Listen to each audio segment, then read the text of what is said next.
Actes chapitre 28.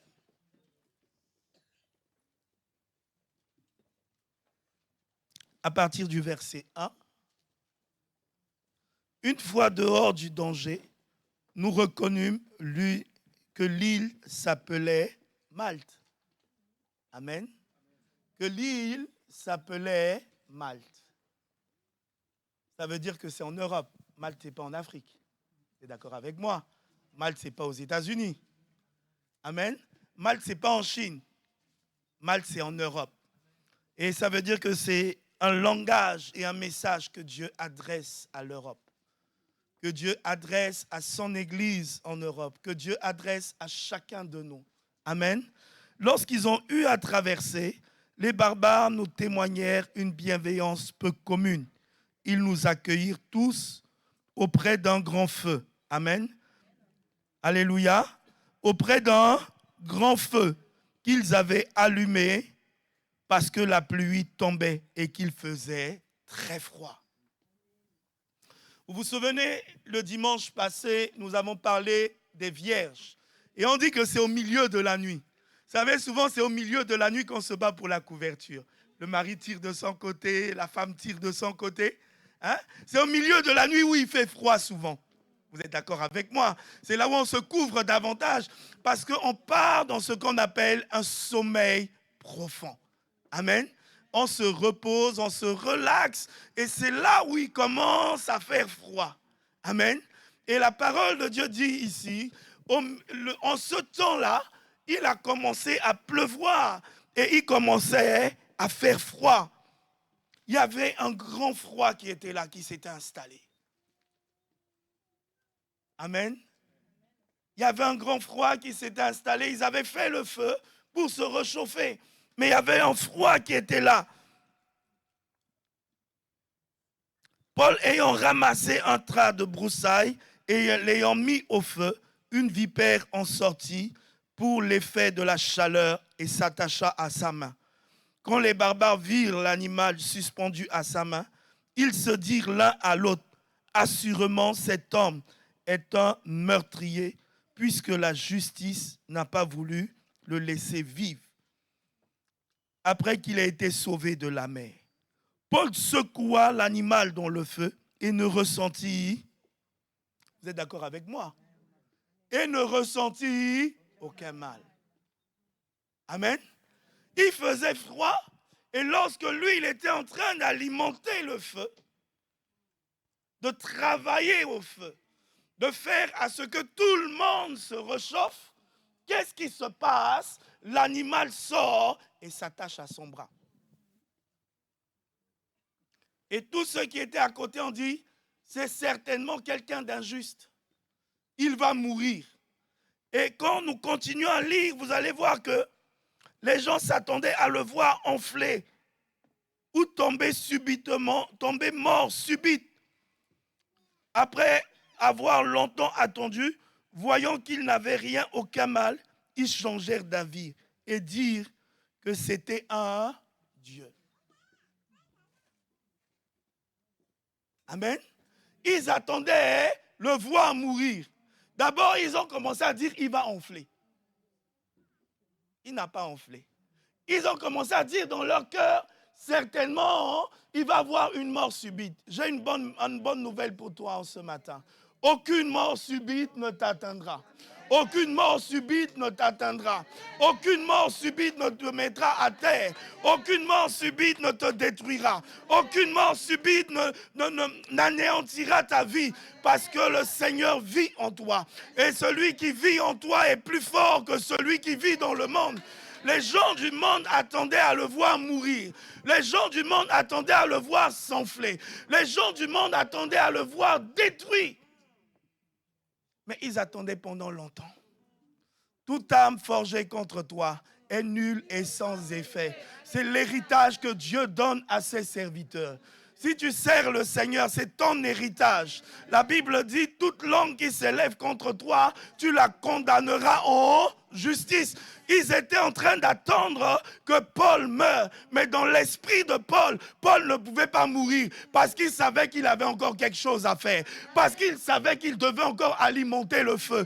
Parce qu'il savait qu'il devait encore faire de grandes choses. Il savait qu'il ne mourrait pas. Et la parole de Dieu dit, non, je ne mourrai pas. Je vivrai, je raconterai les œuvres de l'Éternel. Je suis en train de te dire, même si on t'attend à ce que tu meurs, tu ne mourras pas, tu vivras, tu raconteras les œuvres de l'Éternel. Parce que tu n'es pas comme les autres, parce que tu es appelé de Dieu. Et c'est ça l'héritage de ceux qui servent Dieu. Quand tu sers Dieu, ça c'est ton héritage.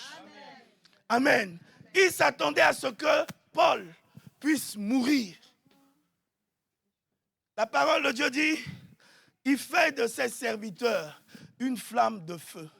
Quand tu sers Dieu, tu es une flamme de feu. Je bénis le Seigneur pour la prophétie de tout à l'heure. Pourquoi il n'a pas été englouti par le feu? Parce qu'ils étaient de feu. Le feu ne peut pas consumer le feu. Amen. Un feu ne peut pas consumer un feu. Mais au contraire, un feu ne peut qu'alimenter un feu. Et lorsque tu es serviteur de Dieu, il est dit, il fait de ses serviteurs une flamme de feu. Et quand tu es une flamme de feu, un feu ne peut pas te détruire. Mais un feu t'alimente davantage. C'est pour cela que lorsque là on a chauffé la fournaise ardente, au lieu qu'eux ils reculent, eux ils ont eu un autre zèle. C'est le secret de Daniel. Lorsqu'on a commencé à préparer des coups contre lui, au lieu que cela l'arrête, cela l'a poussé encore à aller plus loin. Je suis en train de te dire, les feux n'ont pas bloqué Paul. La fraîcheur n'a pas bloqué Paul. Le serpent n'a pas bloqué Paul, mais le serpent est un encouragement. Vous savez, la Bible dit que le Fils de l'homme écrasera la tête du serpent. Vous savez, quand le serpent te mord le talon, ça veut dire qu'il est déjà mort. Amen. Quand le serpent te mord le talon, ça veut dire qu'il est déjà mort. Parce que la parole de Dieu dit, la prospérité de la femme écrasera la tête du serpent et le serpent lui mordra le talon. Qu'est-ce qui prouve que le serpent est mort? C'est lorsqu'il te mord le talon. Ça veut dire que tu as écrasé sa tête. Amen. Quand tu as écrasé sa tête, c'est la première réaction qu'il va avoir, vouloir te mordre le talon. Pourquoi le talon? Parce qu'il est derrière. Amen. Le diable ne peut pas résister. Amen. Le diable ne peut pas résister. Parce que la prophétie est accomplie une fois pour toutes. Depuis le commencement, la prophétie a été donnée. Que la prospérité de la femme écrasera la tête du serpent. Si tu descends d'un homme et d'une femme, tu écrases la tête du serpent. Si tu es né d'une femme, tu écrases la tête du serpent. La prophétie a déjà été dite, rien ne peut l'annuler. Elle s'accomplira certainement. Rien ne peut l'arrêter. Elle se réalisera certainement. Même si le serpent ancien se lève, comment? Il n'a pas de pouvoir. La parole de Dieu dit que Satan a été dépouillé à la croix. Les démons, les puissances des ténèbres, les autorités ont été dépouillées. Et ils ont été livrés publiquement en spectacle, en triomphant par l'œuvre de la croix. C'est pour ça que Paul dit, l'évangile de la croix est une puissance. Tu sais, quand tu rappelles à Satan, là où Jésus a crucifié sa tête, là où Jésus a frappé sa tête, il ne peut pas résister. Parce qu'il se rappelle des chocs antérieurs qu'il a eu il y a 2000 ans. Quel que soit le pouvoir qui se lève contre toi, quelle que soit la sorcellerie, la magie qui se lève contre toi, lorsque tu commences à proclamer l'évangile de la croix, lorsque tu commences à déclarer que tout est accompli, le diable est obligé de lâcher. Parce que Jésus-Christ a tout accompli. À la croix, il a tout accompli. J'encourage l'Église. Nous allons rentrer dans ce 10e mois. Le 10 en hébreu, ça veut dire tout. Et nous allons rentrer dans ce mois où tout va être réalisé, tout va être accompli, quel que soit ce qui va se lever. Dieu va accomplir ta victoire certaine et totale.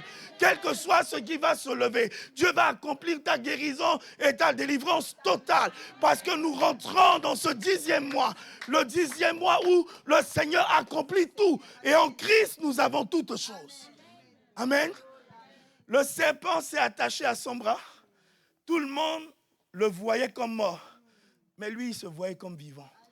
Vous savez, la foi est une ferme assurance.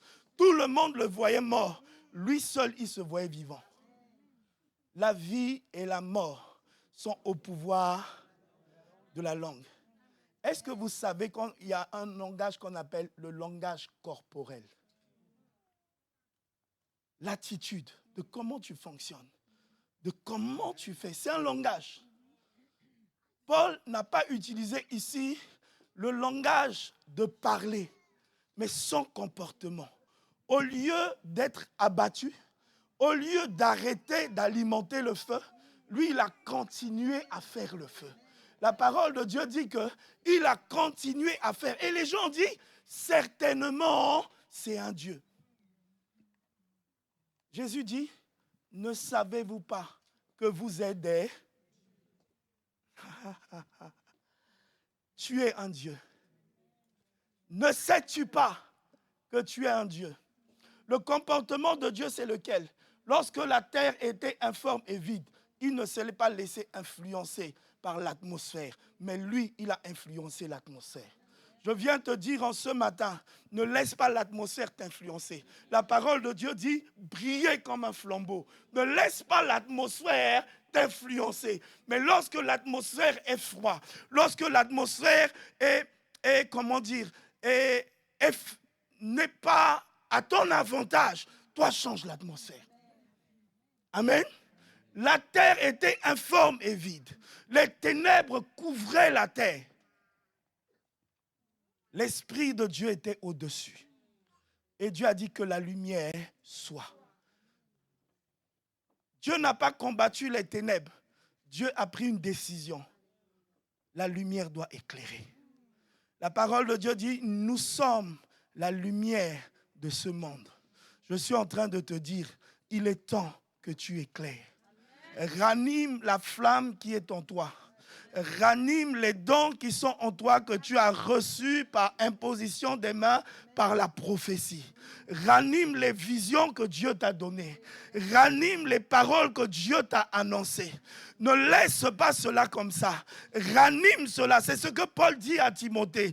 Ranime la flamme qui est en toi. Vous savez, beaucoup de gens attendent que la flamme vienne. Non, la flamme est déjà en toi.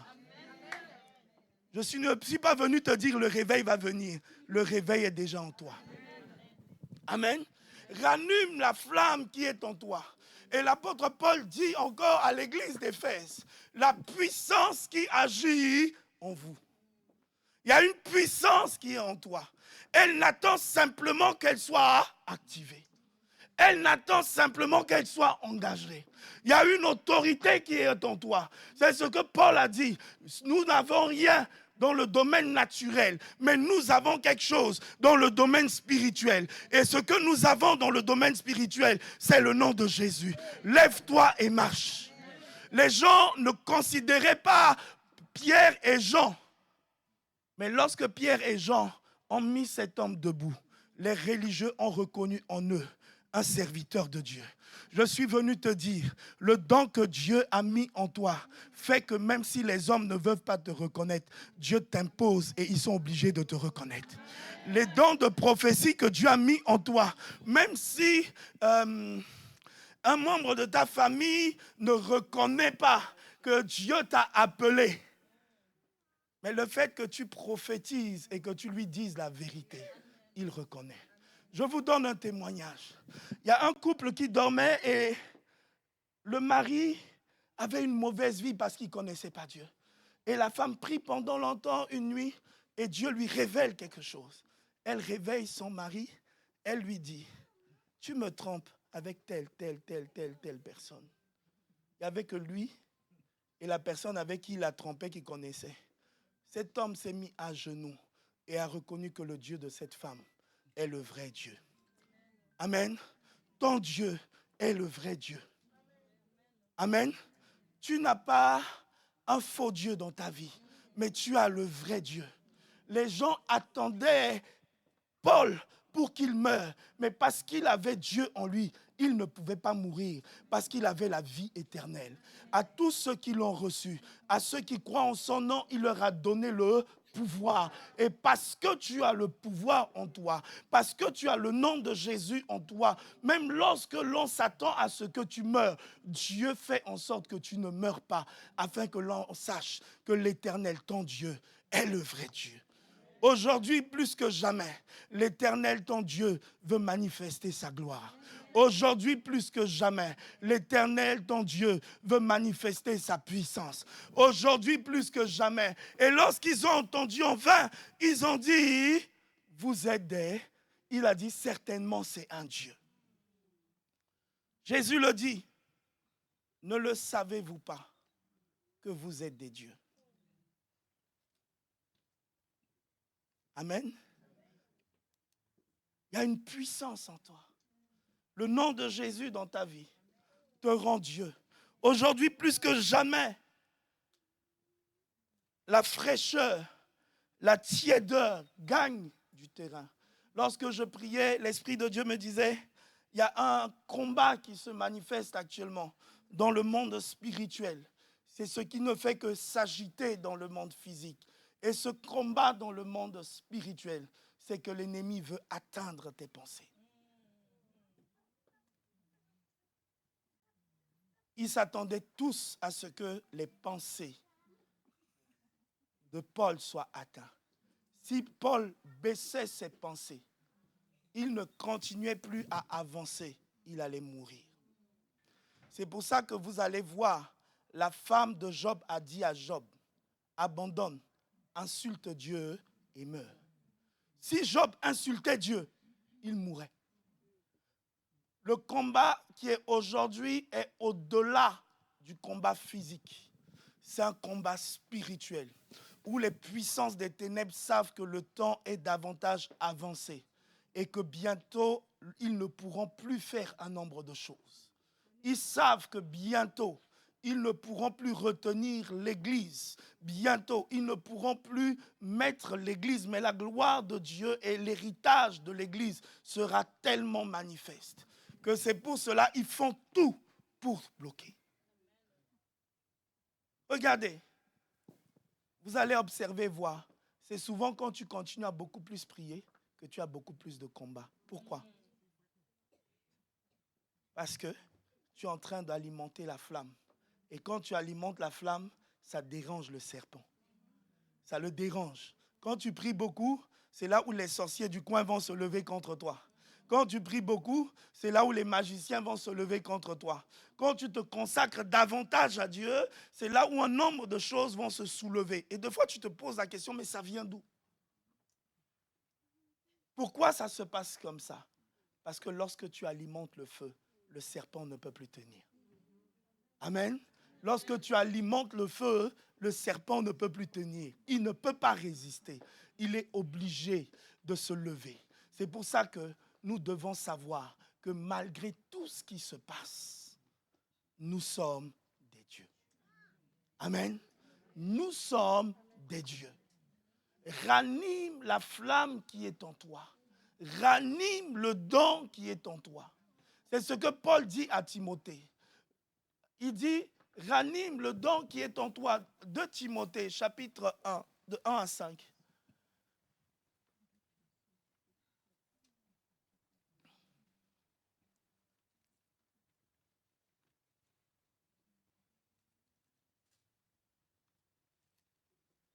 Vas-y, descends. Amen, descends encore. Descends. Encore. Ah. Gardons le souvenir de la foi sincère. Amen. On parle du souvenir de la foi sincère. Gardons le souvenir de la foi sincère. Vas-y, continue.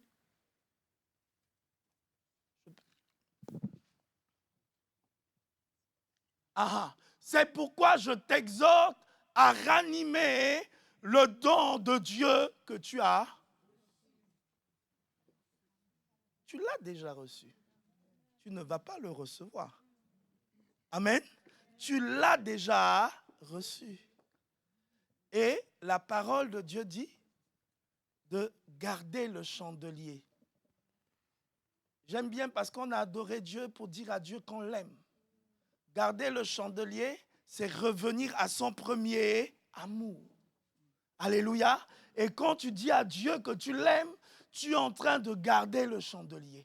Quand tu manifestes ton amour pour Dieu, quand tu manifestes ton attachement pour Dieu, quels que soient les combats et les épreuves, tu es en train de garder le chandelier. Et là, il dit, ranime le don de Dieu que tu as reçu par l'imposition des mains. Vas-y, continue, s'il te plaît. Ce n'est pas un esprit de...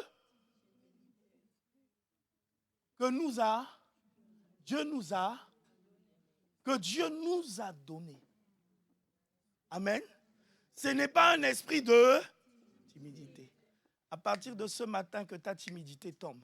Amen. Ne sois pas timide dans la prière, mais aie une prière fervente. Ne sois pas timide dans ta manière de déclarer Dieu, d'annoncer Dieu, mais dis-le avec foi, dis-le avec assurance. Paul et Pierre a dit, nous n'avons rien, mais nous avons quelque chose. Et ce que nous avons, nous vous le donnons. Il n'a pas été timide. Vous savez, il y a un certain souvent esprit de timidité qui dit que non, nous n'avons rien, c'est Dieu qui fait. Non, Dieu t'a donné. Il t'a donné le don. Il t'a donné le don pour imposer les mains aux malades et que les malades soient guéris. Tu as le don. Si tu n'imposes pas, Dieu ne guérira pas. Amen. Alléluia. Si tu n'imposes pas, Dieu ne guérira pas. Ce n'est pas de l'orgueil. La parole de Dieu dit que Dieu ne reprend pas les dons qu'il nous a donnés. Quand Dieu te donne un don, c'est à toi. La seule chose que Dieu va faire, c'est qu'à la fin, il viendra te demander des comptes de ce que tu as fait du don. Tu as le don, mais c'est à toi et à moi de manifester le don, d'utiliser le don. C'est ce que Paul dit à Timothée. Ce n'est pas un esprit de timidité, mais c'est un esprit de force, de sagesse et d'amour. Ma prière en ce matin, c'est que le don que Dieu t'a donné soit rallumé. Amen. C'est que le chandelier que Dieu a mis en toi soit positionné. Dans Marc chapitre 4, il est dit, on n'allume pas un chandelier pour le cacher, mais on allume pour le mettre debout. Vous savez, aujourd'hui, il y a beaucoup de chrétiens qui se cachent. Je chante bien, mais je ne veux pas aller au-delà. Je préfère acclamer les autres. C'est une manière de se cacher. Amen. J'ai la puissance de Dieu en moi pour prier pour les malades, pour que les malades soient guéris. Mais je ne le fais pas parce qu'on va dire que je suis orgueilleux. Non, ce n'est pas un esprit de timidité. Savez-vous que c'est un disciple qui a prié pour les yeux de Paul, pour que les yeux de Paul s'ouvrent? Amen. C'est un disciple. Ce n'était pas un apôtre, ce n'était pas Pierre, ce n'était pas Jean, mais c'était un disciple. Et être disciple, c'est marcher avec le Seigneur. Lorsque tu apprends à être disciple, c'est être disciple qui fait de toi un vrai serviteur. Aujourd'hui, il manque de vrais serviteurs. Pourquoi? Parce qu'il n'y a pas de vrais disciples. C'est parmi les disciples que Jésus a appelés les apôtres. Amen. Quand tu marches avec le Seigneur, tu apprends à le servir. Amen. Quand tu marches avec le Seigneur, tu apprends à le servir. Il a dit, allez faites de toutes les nations des disciples. Des disciples. Il est important que nous soyons des disciples affirmés avec Dieu. Il est important que nous soyons des vrais disciples. Le vrai disciple, c'est celui qui, comme Ananias, écoute la voix de Dieu. Il reçoit la révélation et il sait ce que Dieu lui dit de faire. Et lorsqu'il sort, il impose les mains, les yeux des gens s'ouvrent. Ce n'est pas un esprit de timidité. Timothée était disciple de Paul. C'est ce que Paul a dit. Ce que tu as reçu de moi, enseigne-le. Parce que Timothée a reçu de Paul un esprit de force, d'amour et de sagesse. Durant ces 3 jours où nous allons engager les moments de jeûne et de prière, c'est le thème sur lequel Dieu nous pousse à être, à rallumer le don qui est en toi. Si hier tu avais le don de vision, qu'aujourd'hui ça s'active encore. Si hier tu avais le don de prophétie, qu'aujourd'hui ça s'active encore. J'aime bien parce que tout à l'heure j'ai vu un don se manifester. Je me pose la question même si l'Église a réalisé cela. Il y a un don qui s'est manifesté pendant l'adoration tout à l'heure. Amen. Je prie que ton don s'alimente encore. Et même quand le serpent va sortir pour essayer de s'attacher, que cela ne te décourage pas, mais que cela te pousse à continuer à travailler encore davantage. Parce qu'en Jésus-Christ, nous sommes plus que vainqueurs. Amen. Il y a des dons qui sont manifestes comme ça. L'une des particularités de l'adoration de tout à l'heure, c'est que pendant ce temps d'adoration, il y a ce qu'on appelle, comme l'apôtre Paul a vu dans Actes des Apôtres, dans Apocalypse, ses yeux sont ouverts, il a commencé à prophétiser. Mais ça, il parle de ceux qui étaient là mardi, on parle de l'adoration qui était faite par les martyrs. Et cette adoration était jumelée à la prophétie. Il y a des dimensions d'adoration comme ça, où l'adoration est liée à la prophétie. Ce qui est déclaré n'est pas simplement un chant d'adoration, mais c'est prophétique. Et c'est ce qu'on appelle la louange prophétique. C'est ce que Marie, quand elle est partie voir Élisabeth, elle a commencé à prophétiser. Et Élisabeth, quand elle a vu Marie, son ventre a commencé à tressaillir. Elle a commencé à prophétiser. Et c'est même Marie qui a dit, on dira de moi bienheureuse. Amen. Elle a commencé à avoir ce qu'on appelle la parole d'estime de soi, la parole de proclamation, d'adoration. Et que ce ne soit pas un esprit de timidité, mais que nous puissions monter davantage. Ma prière, c'est que le don que chacun a puisse se manifester. Ceux qui ont les dons de guérison puissent manifester les dons de guérison. Ceux qui ont les dons pour prier puissent manifester ceux qui ont les dons de prière. Ceux qui ont les dons de louer, d'adorer, qui puissent le manifester davantage. Et c'est pour ça que pendant ces 3 jours, je veux encore encourager l'Église. Soyons l'Église sage. Celle qui a l'huile dans sa lampe. Mais ma réflexion était, s'il y a l'huile dans la lampe et qu'il n'y a pas la flamme dans la lampe ne sert à rien. Amen. Une lampe sans flamme est une lampe qui ne sert à rien. C'est bien d'avoir l'huile, mais il faut avoir la flamme. Soyons enflammés. Que ce soit cette prière pour nos 3 jours. Si tu as perdu le don de vision, si tu as perdu le don de prophétie, si tu as perdu les rêves, les paroles que Dieu t'a dit, s'il y a des choses que Dieu t'a annoncées qui ne sont pas encore arrivées, durant ces 3 jours, prenons le temps de rattraper ces choses. Amen. Prenons le temps de rattraper ces choses. Voilà, je vais m'arrêter là et on va prier le Seigneur. Ce n'est pas un esprit de timidité, mais un esprit de force.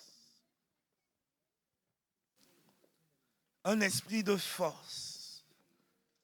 Merci Seigneur. Rallume le don de témoigner que Dieu t'a donné. Rallume le don d'évangéliser que Dieu t'a donné.